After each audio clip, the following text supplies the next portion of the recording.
दूसरी तरफ कहते हो नया नया होता है। नया नया कहाँ होता है? फिर सीधा सीधा कह दो ना, अपूर्व अपूर्व होता है।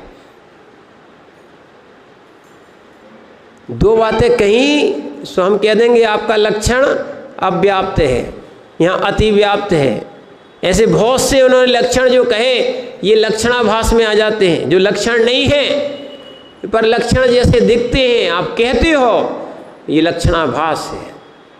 यानी लक्षण, ये लक्षण के दो तीन प्रकार के हैं, अव्याप्ति, अतिव्याप्ति और असंभव। तीन प्रकार के दोष हैं। अव्याप्त यानी पूरे में व्याप्त नहीं है। जैसे उन्होंने कह दिया सावलेत्व, उदाहरण दिया गाय कैसी होती है? चितकबरी गाय होती है। तो क्या लाल काली भूरी ये गाय नहीं होती? तुम्हारा जो कथन है एक देश है, सर्वदेश नहीं है, माने संपूर्ण गायों में नहीं जा रहा। इसीलिए क्या हो गया? अव्याप्त, अतिव्याप्त है ना। जो जो जो जो जो जो गाय है वो पशु है। ठीक है, ये तो समझ में आ जाएगा। पर जितने भी पशु हैं वे सब गाय हैं, फिर क्या कहोगे? जो जो गाय है वो पशु है, ठीक है। जो जो गाय है वो पशु है, ठीक है। पर जो जो पशु है वो गाय है। अतिव्याप्त, क्योंकि आपने सारे त्रियंचों को एक कर दिया। क्या कर दिया? इसीलिए इसमें अति व्याप्ति नाम का दोष है। और असंभव, क्या? छोटू के सींग होते हैं। किसके सींग होते हैं? मनुष्य के सींग होते हैं। गधे के सींग होते हैं। करौली में तो मिला होगा, एक आध गधा तो होगा, एक आध गधा मिला होगा। किसी गधे के सींग देखे? पक्का। इसीलिए ध्यान रखना, किसी भी देश में, किसी भी काल में, कहीं भी गधे के सींग ये क्या से? असंभव दोष है। इसीलिए बहुत सारी चीज़ें हैं ना, जब आप पढ़ोगे, व्याकरण ही पढ़ लोगे तो एकांत खंडन हो जाएगा, समझो। और ऐसा एकांत में बैठे रहने से एकांत ग्रहे रक्तेषु नाथ सुपरवैरीषु, जो एकांत ग्रह से ग्रसित है या जिसने एकांत को ग्रहण कर लिया है, वो अपना और भगवान दूसरों का बैरी है। अपना भी दुर्गति कराएगा, है ना, और दूसरे की भी दुर्गति होगा। क्यों? क्योंकि तुम आगम का खंडन करोगे। आगम का खंडन करने वाला क्या है? विपरीतता में जाता है, उसकी सुगति नहीं हो सकती है। यानी जिस डाल पे बैठे हो उसी को डाल को काटोगे तो क्या होगा? समझो आप, जैन दर्शन वाले ही कह रहे आपसे। जिस दर्शन को हमने बढ़ाया है, माना है, और उसी को हम खंडन करने लग जाएं तो ध्यान रखना, इससे आपकी हानि होगी। सीधे ना। तो इसीलिए आत्मा में केवल ज्ञान आदि अनंत गुण हैं, वेदन करो। विभाव का वेदन करते जो आत्मा का स्वभाव नहीं है। रागादि क्रोधादि आत्मा का स्वभाव नहीं है, सब विभाव हैं। इसको पृथक जानो। क्या जानो? बस हम या जीव या अन्य द्रव आकाश में है, आकाश में है, ठीक है ना, आकाश में है, पर आकाश नहीं है, आकाश में है। आधार आदि संबंध है, आधार आदि संबंध है, बस है, पर आकाश नहीं है। ना आकाश जीव है, न जीव आकाश है। एक दूसरे का आधार आदि संबंध बना है। मैं पे पर, क्या है, मैं या पे या पर, ये अपन बताते ना अधिकरण में आता है, अधिकरण में व्याकरण में ये आता है मैं पे पर, जब भी आ जाएगा ये शब्दों के आगे लगेगा तो वो शब्द क्या है, अधिकरण में गिने जाते हैं, आधार में गिने जाते हैं, किसमें तो इसीलिए आचार्य महाराज यहाँ पे कह रहे हैं ये आकाश द्रव्य आधार है और ऐसे जीव द्रव्य अनंत गुणों का आधार है। तो जो गुण है उनको आप वेदन करो कि मैं केवल ज्ञान आदि गुणों का आधार हूँ, मेरे अंदर आकाश में नहीं, मेरे अंदर केवल ज्ञान आदि गुण हैं। पर गुणों को ना देख के अवगुणों को देखते हैं अपन। क्या है, यही अज्ञानता है। एक और ध्यान रखना, अभी आप संस्कार बहुत अच्छे डाल रहे हो, अच्छा है, अगर ये भिन्नता के संस्कार आएंगे, ये धर्म ध्यान के संस्कार आएंगे तो बुढ़ापे में भी आपकी बुद्धि काम करेगी।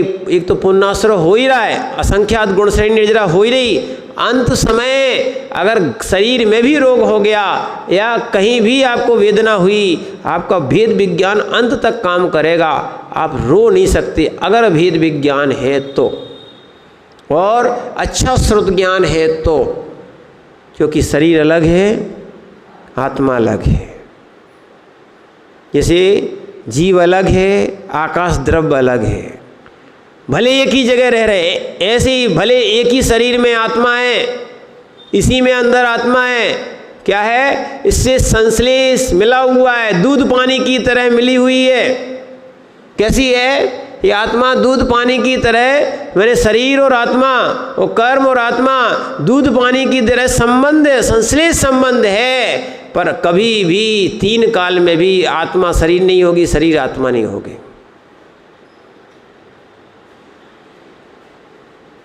संबंधी संबंधी होता है, संबंधी निज नहीं होता।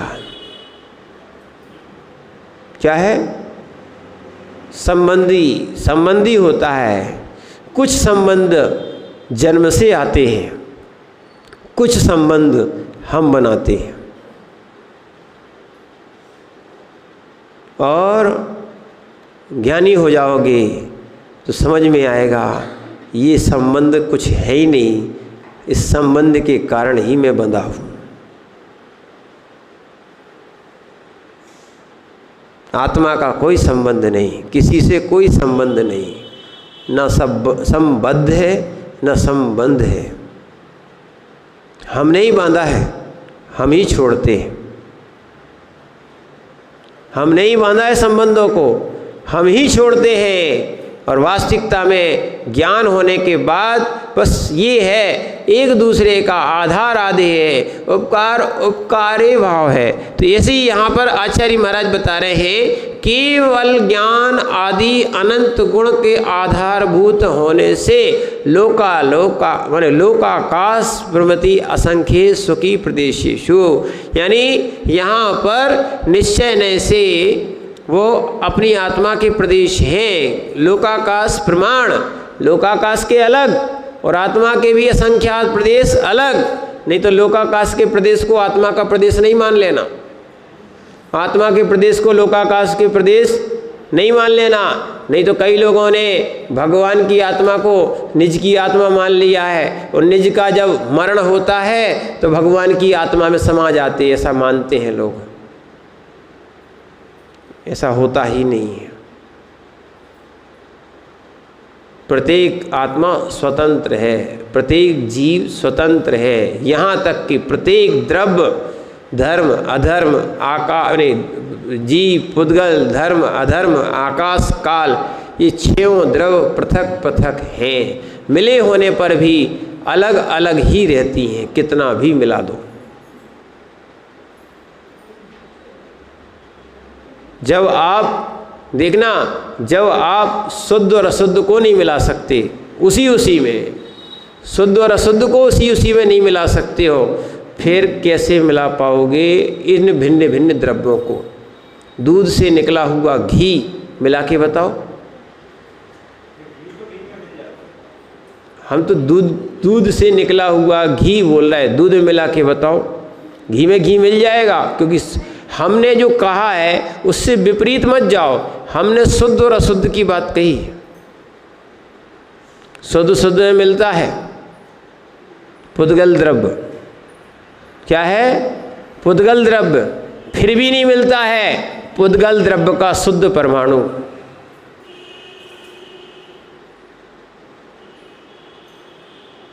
क्या है जो आपको मिला हुआ दिख रहा है? समझो आप, जैन दर्शन अनेकांतवाद है। कैसा है? अनेकांतवाद है। क्या है? जगत के एकांत को इकट्ठा कर लो, सब एकांत का निरसन यहाँ हो जाएगा, उसका नाम अनेकांत है। तुमने क्या है? मिला हुआ दिखा है, देखा है। क्या देखा है? क्या घी से घी मिला है? मिला जरूर है, मिला जरूर है। प्रत्येक परमाणु भिन्न है। स्कंद रूप में देखा है, पर परमाणु रूप में देखोगे सब अलग अलग है। स्कंद में मिला हुआ दिख रहा है, स्कंद में मिला हुआ दिख रहा है, पर जब उसके छोटे छोटे परमाणु देखोगे दिखते तो है ही नहीं है, केवली गम में है। कैसे हैं? केवली गम में हमें सब स्कंद पर्याय दिखती। सबसे सूक्ष्म कौन होता है? सूक्ष्म से सूक्ष्म कौन होता है? परमाणु। पुद्गल की 6 पर्याय बताई थी, 6 भेद बताए थे, 6। ठीक है ना? कौन कौन सी? स्कंद, स्कंध, स्कंध। ठीक है। फिर स्कंद सूक्ष्म, सूक्ष्म स्कंध, सूक्ष्म सूक्ष्म सूक्ष्म। ठीक है। हाँ, स्कंद कह दो, स्थूल बोल दो, चलेगा। ठीक है। स्थूल स्थूल, मैंने स्थूल स्थूल स्थूल, स्थूल सूक्ष्म, सूक्ष्म स्थूल, सूक्ष्म सूक्ष्म सूक्ष्म। पुड़वी जलम च छाया। क्या बताया इसका उदाहरण? पुड़वी जलम च छाया। चौरंदी विषय कम परमाणु। इसमें 6 हो गए आपके। ठीक है। ऐसा तीर्थंकर देव ने कहा है। ये उदाहरण भी थे। इसीलिए सबसे सूक्ष्म कौन है? परमाणु। और परमाणु ध्यान रखना सूक्ष्म सूक्ष्म है और दृष्टि के गोचर भी नहीं है। इसीलिए यहाँ पर बता रहे हैं ये भी असंख्यात आत्मा के प्रदेश, ये भी प्रदेशों का समूह है। आत्मा भी गुणों का समूह है। यहाँ बता रहे कितने असंख्यात। यद्यपि निश्चय ने सिद्धास तिष्ठति, उनमें भी सिद्ध जीव निवास करते हैं। अनंत गुणों के आधारभूत होने से जो नहीं, यहाँ पर यद्यपि निश्चय ने की अपेक्षा से सिद्ध जीव निवास करते हैं। कैसे करते हैं? अनंत गुणों को कौन दिखता है? सिद्ध जीव में, शुद्ध जीव में। ठीक है।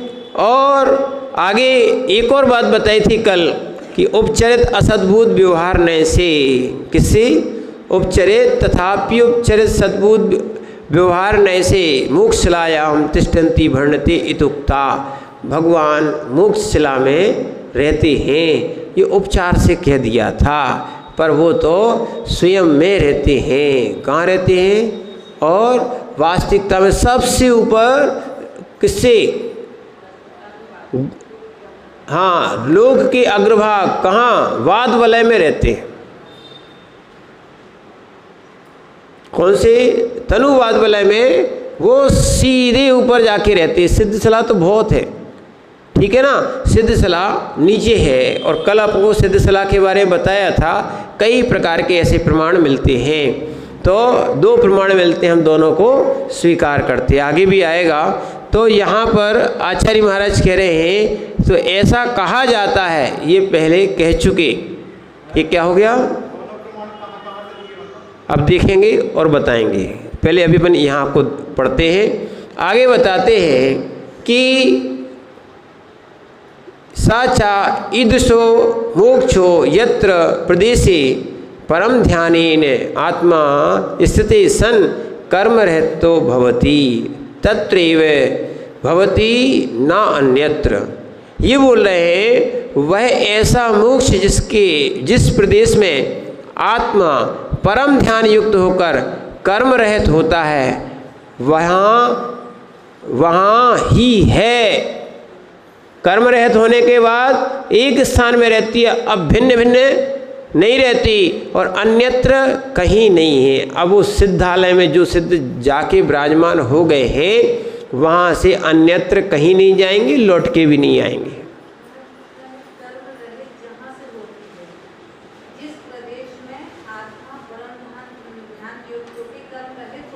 हाँ, नहीं नहीं नहीं नहीं, ये नहीं है इसका अर्थ, वो आप लगा रहे हो। यानी जिस क्षेत्र से, क्या बोल रहे, जिस, ऐसा नहीं, और वह ऐसा मोक्ष, जो मोक्ष यानी क्या होता है, ध्यान रखना, मोक्ष का अर्थ होता है मुक्त होना, कर्मों से छूटना, मुक्त होना मोक्ष है। क्या है, जैसे कोई व्यक्ति बेड़ी आदि से बंधा है और वो छूटता है, तो ऐसे ही कर्म से, जैसे नाव भी बंधी रहती है, या सबसे अच्छा उदाहरण ले, आपने फुग्गा देखा, गुब्बारा बंधा है किसमें, जिसमें हीलियम गैस रखी है, जब तक बंधा है सो बंधा है, और जैसे ही वो छोड़ दो तो ऐसे ही आत्मा भी मुक्त हो जाती है। छोड़ने से मुक्ति यानी वो उसका ऊर्ध्वगमन स्वभाव है, जैसे उसमें हीलियम गैस भरी ना वो ऊपर ले जाता है, ऐसी इसका स्वभाव ही है।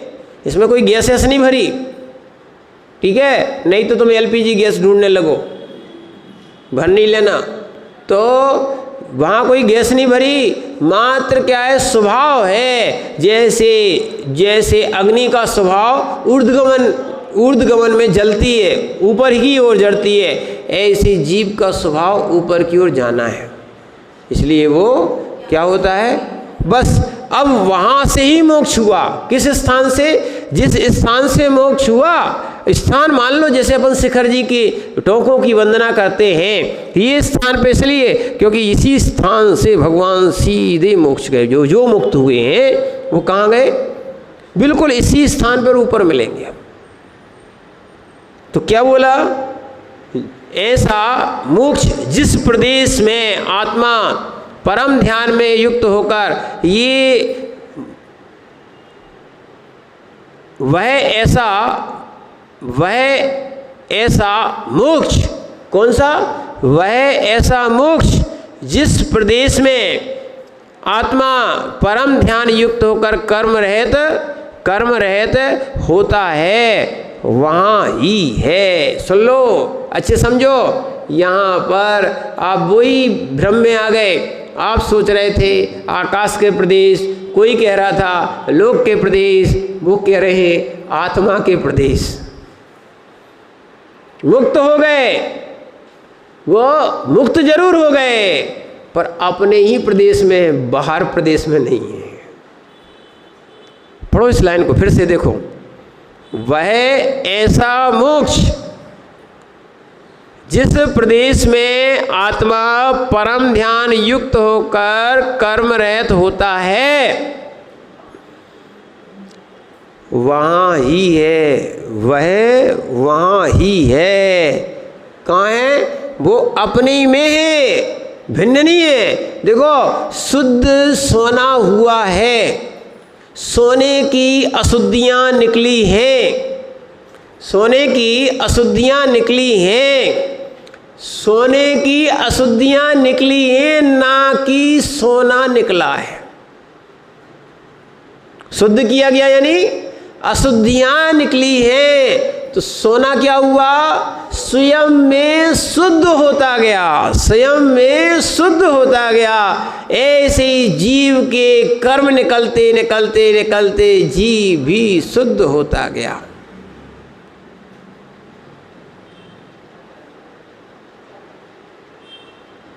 शुद्ध होगे, सिद्ध होगा, शुद्ध नहीं होगे, अशुद्ध रहेगा, संसारी रहेगा। अपनी ही अज्ञानता को स्वयं ही दूर करो। कब तक अज्ञानता में भटकते रहोगे कि भगवान हमें मोक्ष में धर देगा?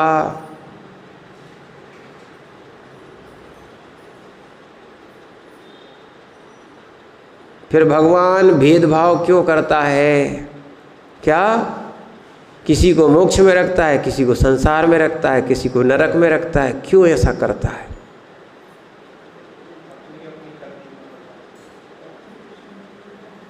फिर क्यों बोलते हो एक तरफ अपनी कर्मी और एक तरफ भगवान स्ववचन बाधित?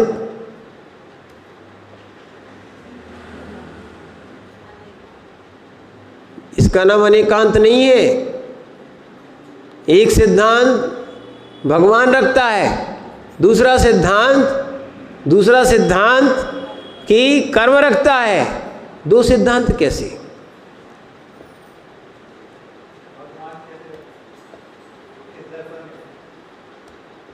इसको बोलते स्ववचन बाधित। अपनी प्रतिज्ञा को भंग नहीं करना चाहिए।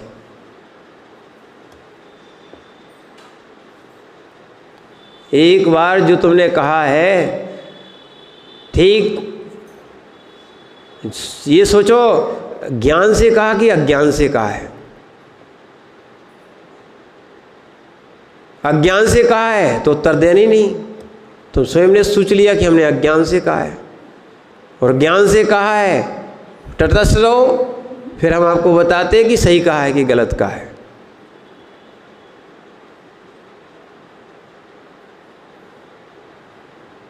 अज्ञान से कहा है तो पहले ही तुमने शस्त्र डाल दिए, परास्त हो गए। क्या है वो? स्वीकार करो। सुनना, परास्त होने के बाद स्वीकार, अधीनता स्वीकार करना पड़ती है। परास्त होने पर दूसरे की बात स्वीकार करना ही पड़ती है। छोटू भैया, या तो सत्य तुम्हारी बात सिद्ध करो, अन्यथा आप क्या करो? स्वीकार करो। या तो राज्य करो या अधीनता स्वीकार करो, या तो स्वयं भगवान बनो, या जब तक नहीं बन रहे हो तब तक भगवान की अधीनता मान के चलो। जो उनने कहा है वो वैसा कह रहे हैं, वैसा चलो। पर वो तुम्हें अधीन रखने वाले भगवान नहीं मिलेंगे। जैन दर्शन में तुम्हें स्वाधीन बनाने वाले, भगवान बनाने वाले नहीं, भगवान का मार्ग बताने वाले भगवान मिलेंगे। कि जहाँ हम बैठे हैं उसी सिद्धालय में तुम आके बैठ जाओ, और हमारे अंदर भी बैठ सकते हो।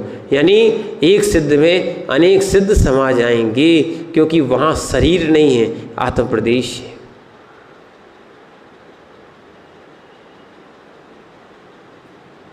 क्या है?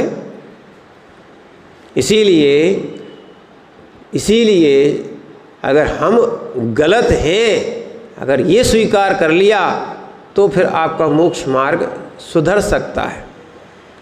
क्या है? इसीलिए अकलंक त्रयी, आचार्य भगवान अकलंक स्वामी ने एक ग्रंथ लिखा है, अकलंक त्रयी। 3 ग्रंथों को अलग अलग कहा जाए, या उसमें अकलंक त्रयी में ही आचार्य महाराज ने, और एक जगह और आता है एक नाम, उसमें अकलंक त्रयी है। उसमें बताया था, जब हम लोगों ने शुरू में उसको पढ़ा तो उसमें लिखा था शिष्य 4 प्रकार के होते हैं।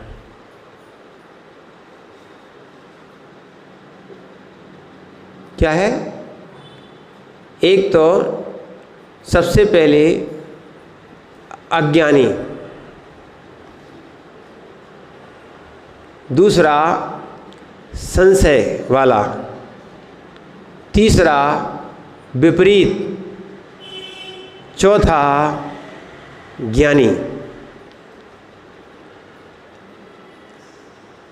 पहला अज्ञानी, दूसरा संशय, तीसरा विपरीत, चौथा, लिख लो काम आएगा, लिखो जल्दी लिखो, लिखो लिखो,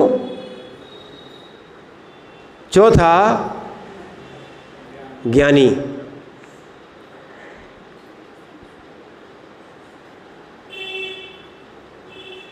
अरे स्वीकार करो, करो, लिखो। क्या है? पहला याद हो जाना चाहिए, पहला अज्ञानी, दूसरा संशयवान, तीसरा विपरीत, चौथा ज्ञानी। आचार्य महाराज कहते हैं ये जिंदेसना दो के लिए है, दो के लिए नहीं है। क्या बोल रहे? सुनना, दो के लिए है, दो के लिए नहीं है। क्या बोल रहे? दो के लिए है, दो के लिए नहीं है। अज्ञानी को ज्ञानी बना सकते हो, अज्ञान को दूर करके अज्ञानी को ज्ञानी बना सकते हो। जिसके अंदर संशय है, संशय वाले को उपदेश देकर ज्ञानी बना सकते हो। पर ज्ञानी स्वयं ज्ञानी बना बैठा है, ऐसे ज्ञानी को ज्ञानी नहीं बना सकती हो। जो विपरीत है उसको तुम ज्ञानी कभी नहीं बना सकते। अज्ञानी यानी सीधा सीधा है। धर्म का उपदेश, तीर्थंकरों की देशना दो व्यक्ति के लिए कार्यकारी होती है। एक तो अज्ञानी, दूसरा संशय। क्योंकि अज्ञान दूर होगा तो ज्ञानी बन जाएगा, और संशय दूर होगा तो ज्ञानी बन जाएगा। पर जो विपरीत है, कितने ही दे दो उनको कोई अंतर आने वाला। पंचों की बातें सर माथे पर नर्दा तो हम बहु से वह है। ठीक। फिर उसके बाद चौथा, जब ज्ञानी है तो ज्ञानी को क्या उपदेश देना?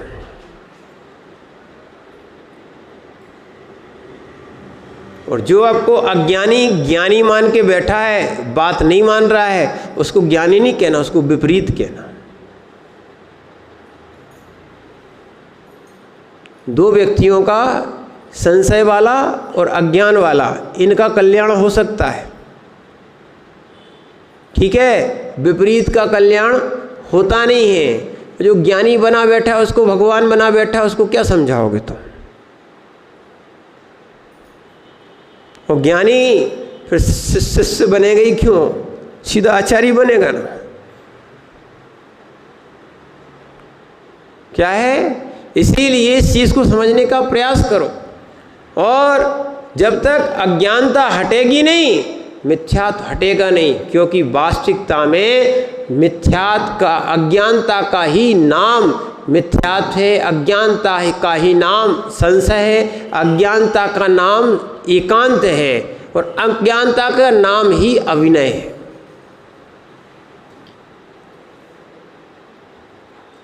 क्या है? अज्ञानता नहीं होती तो विपरीत कैसे होते? अज्ञानता नहीं होती विपरीत कैसे होते? ठीक है ना। इसीलिए ये ज्ञानी नहीं समझना। और क्या करें, लोग को निर्ग्रंथ गुरु की बात समझ में नहीं आती है, सग्रंथ गुरु को गुरु मान लेते हैं।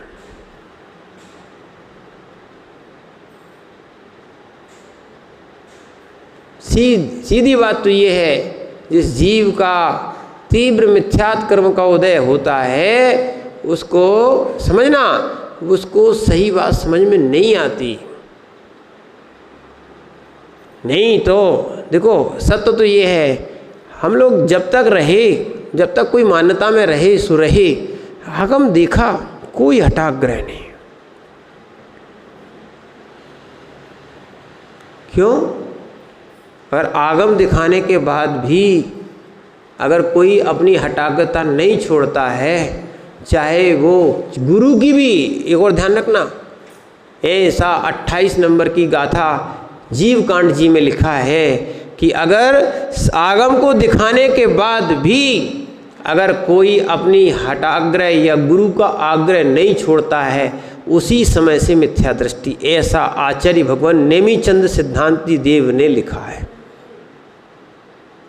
आगम को मानना चाहिए। क्या करना चाहिए?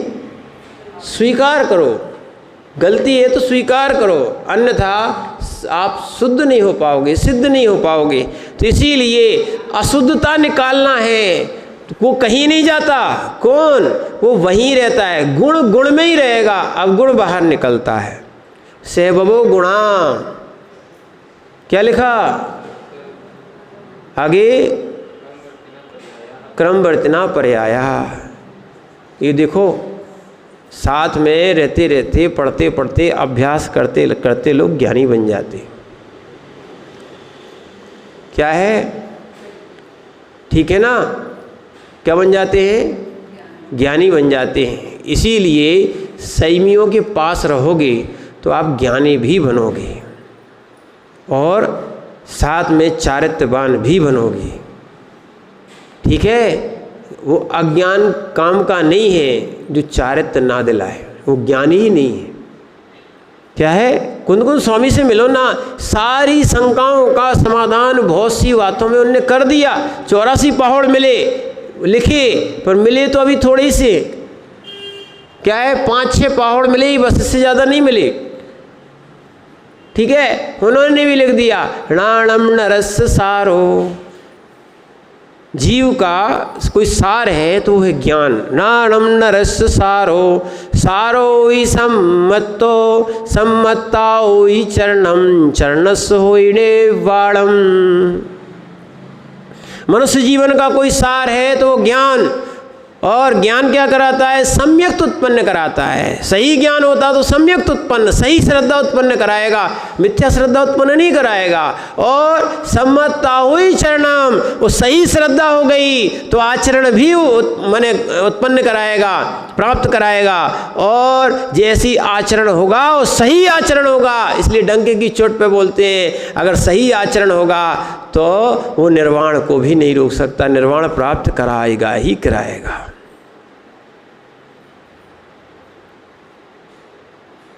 क्या है? दृढ़ निश्चय होना चाहिए। जब तुमने रास्ता सही पकड़ा है, पक्का मालूम है कि ये रास्ता छतरपुर ही जाता है, और चल भी दिया है, अब ये बताओ छतरपुर जाने से कौन रोक सकता है?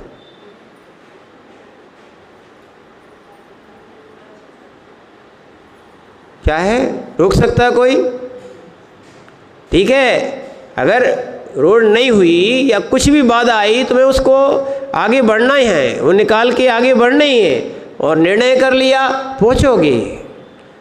जैसा तुम्हारा वाहन होगा, जैसी तुम्हारी गति होगी, उस समय से जाओगे आप, पर पहुँचोगे निश्चित। जैसे चाहे कछुआ की चाल चलो और चाहे खरगोश की चाल चलो, पर बीच में सोना नहीं, कछुआ आगे निकल जाएगा। क्या है? बीच में सोना नहीं, नहीं तो कछुआ आगे निकल जाएगा। आपने बचपन में पढ़ ही लिया है, प्रमाद नहीं करना चाहिए। प्रमाद कर जाओगे तो आप अपने गंतव्य मोक्ष स्थान तक नहीं पहुंच सकते।